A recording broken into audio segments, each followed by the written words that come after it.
Hello, everybody. Well, we're going to talk about part two of the pagan curriculum. Now, see, as I look at it, I view paganism as like being a doctor. You do not just take a couple of classes and read a book and declare yourself a pagan, or for those of you, a witch, or however you want to classify yourself. Such as what is recorded with the Druids, some of them took 20 years of lessons. A doctor takes at least 8 years of training before he is a fully licensed doctor.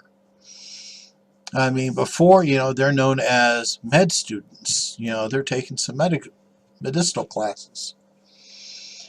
And so I look at this as this is part two, because there are things that people need to know about paganism before they really should be declaring themselves pagan.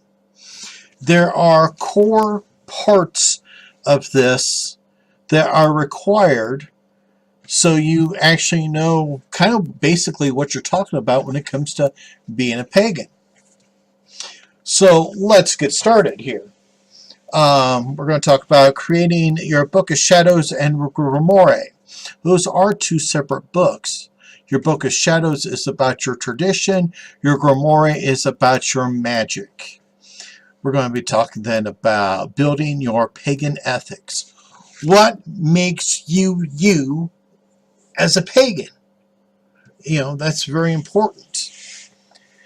In the 1970s, they created for a brief time, an American Council of Witches, and they concocted the 13 principles of pagan belief. I think this is kind of something that people should know about. Next is, there's a lot of words that are associated with pagans, witches, and such. And so there's a lot of vocabulary to learn. Next is a list of gifted abilities. We've heard a lot of people claiming to be mediums.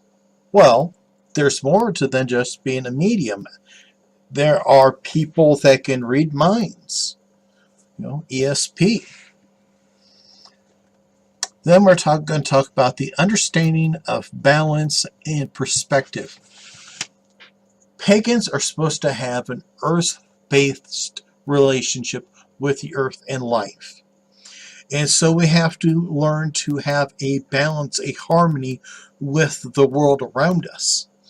And then we have to realize that everybody's perspective on what this balance is going to be a little bit different from yours and mine. And so that is very important to understand. Now, most of us out in the world are going to be solitary pagans. We are not close enough to anybody to be a part of a group. So we need to know about the pros and cons about being a solitary pagan. Next up is about being in a coven. Maybe you found a group. Well, what's required of you to be in a coven? Next, we're going to talk about the 8 Sabbaths of Yule, Imbolc, Ostara, Beltane, Litha, Linasa, Mabon, and Samhain. After that, I believe we should talk about the 5 elements of earth, air, fire, water, spirits. Next, the Celts divided things a little bit differently, so I believe we should talk about the 3 realms of sky, earth, and water. Next is the 5 tools. We're talking about the wand, the atame, the pentacle, the chalice, but there are a lot of other tools that should be mentioned as well. Then we'll talk about the esbats, creating your witch name, because it is something that describes you as well. So that's why I think it should come, kind of halfway through this. Meditation 101. And with meditation, you can start doing some astral projection. And then visiting other worlds. Next would be altar building. There is no one way to build an altar. There are some basic themes that you can follow, but every altar should be unique to reflect the type of person you are. Then colors.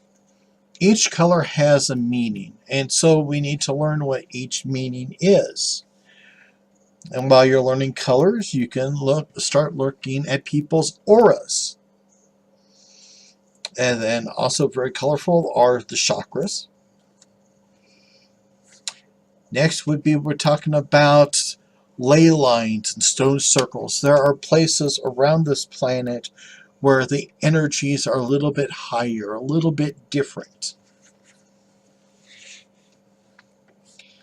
Next one would be circles of life.